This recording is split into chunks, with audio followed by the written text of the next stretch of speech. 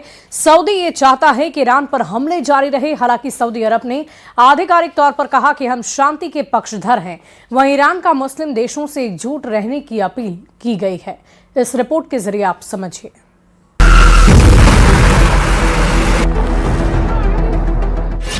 क्या और भड़केगा अरब युद्ध?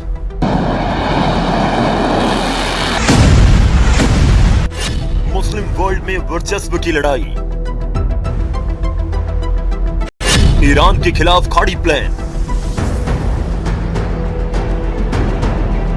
अरब युद्ध अब चौथे हफ्ते में दाखिल हो चुका है, लेकिन अब जंग में नया मोड़ आ गया है। कयास लगाए जा रहे हैं कि अरब युद्ध और भड़क सकता है।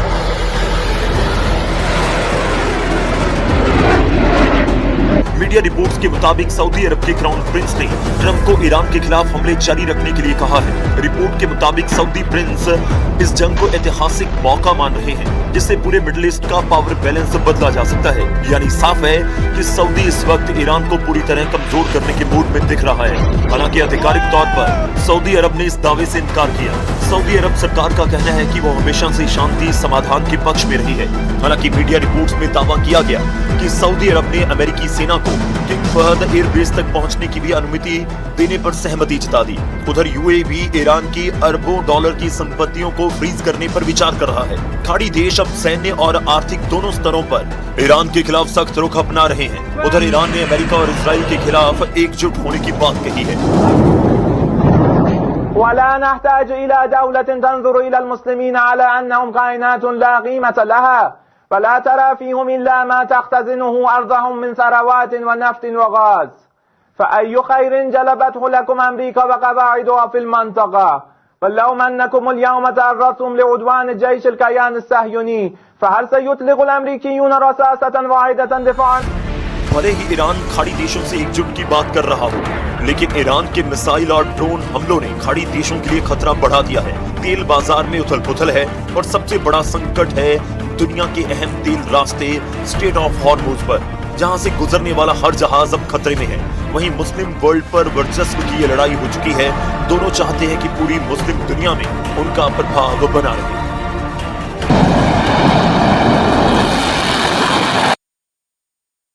और इन सब के बीच अब सवाल ये है कि आखिर ट्रंप को ग्राउंड ऑपरेशन की जरूरत ही क्यों महसूस हो रही है?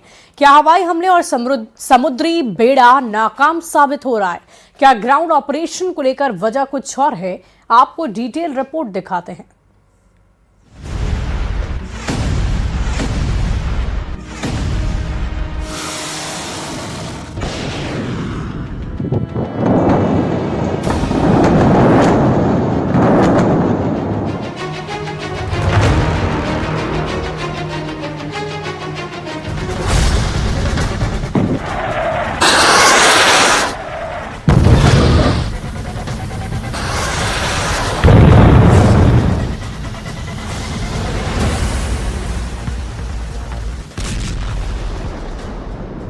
अमेरिका और इजरायल के खिलाफ ईरान का पलटवार लगातार जारी है।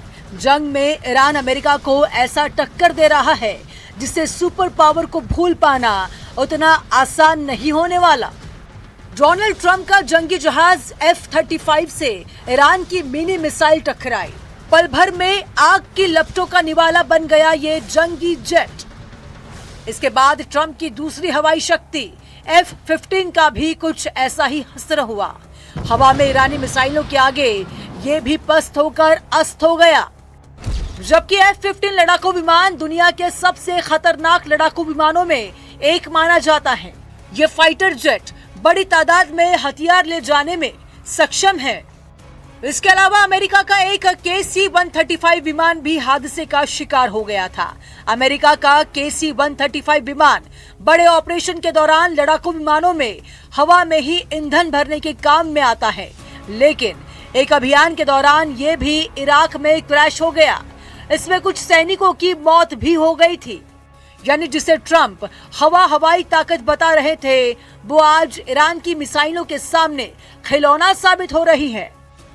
ईरान की रिवोल्यूशनरी गार्ड्स यानी कि IRGC ने दावा किया है कि उन्होंने मध्य ईरान के आसमान में F-16 को मार गिराया है। इससे पहले अमेरिका का वो F-35 जिसे दुनिया अदृश्य कहती थी, वो भी ईरान की मार से घायल होकर बेस पर रेंगने को मजबूर हो गया। पेंटागन के गलियारों में सन्नाटा है क्योंकि अब तक 12 ripper drones, 4 F-15 fighter jet, एक F-35 और एक बड़ा KC-135 रिफ्यूलिंग टैंकर आसमान से आग का गोला बनकर गिर चुका है। इसके साथ ही थार्ड और पेट्रियट डिफेंस सिस्टम के भी तबाह होने का दावा किया गया। ईरान ने अमेरिका के 5 से ज्यादा हेलीकॉप्टरों के भी तबाह होने का दावा किया है। अमेरिका के सामने स्थिति विकट हो गई है क्योंकि उसके बड़े बड़े ब्रह्मास्त्र ईरान के छोटे छोटे मिसाइलों के आगे ध्वस्त होते दिख रहे हैं। पेट्रियट और थार जैसे हजारों करोड़ के एयर डिफेंस सिस्टम सस्ते ड्रोन के आगे ढेर होते दिखे। यानी इस जंग में अमेरिका के अरबों रुपए पानी की तरह बह रहे हैं। एक रिपोर्ट के मुताबिक अमेरिका के फाइटर जेट के तबाह होने से ही उसे 4000 करोड़ रुपए से ज्यादा का नुकसान हुआ है। रिपोर्ट की माने तो युद्ध के शुरुआती 20-22 दिनों में अमेरिका का खर्च 30 अरब डॉलर, लगभग 2.5 लाख करोड़ रुपए के पार निकल गया है। जंग में ड्रोन जल्दी रिप्लेस हो जाते हैं, लेकिन फाइटर जेट को रिप्लेस करना उतना आसान नहीं होता। उनके पायलटों की ट्रेनिंग में सालों लग जाते हैं।